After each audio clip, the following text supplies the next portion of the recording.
अस्सलाम वालेकुम दोस्तों, क्या हाल है? ठीक है अल्हम्दुलिल्लाह। मैं भी ठीक हूँ। दोस्तों क्या काम गुजरान करने पे सारे चीज मिर्चा आगन गाते हुए पाए गए। बाकी क्या हाल है वीवर, ठीक हो?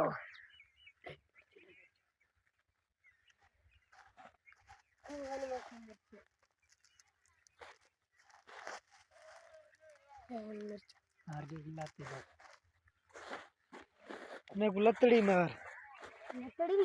हाँ।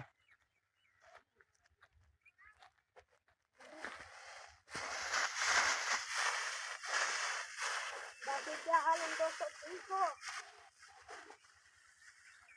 मैं कल ही शेयर कर रहा था, मैंने कहा दोस्तों के साथ शेयर कर लूं। क्या कर रहा था? मैं कल कम कर रहा था, मैंने कहा दोस्तों को भी दोस्तों सादा कम शामिल हुए तो अब ना को पूरा करेंगे।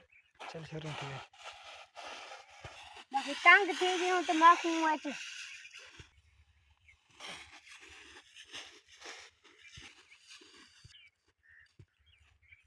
ये मैंने पूरा कर लिया है। ये था उसका ये आधा सूखे पानी में वीडियो को दौरा गूगल होने ताई वीडियो का कराने पे हूं एंड अगर आपको हमारी वीडियो अच्छी लगी हो तो एक लाइक सब्सक्राइब करना। अल्लाह।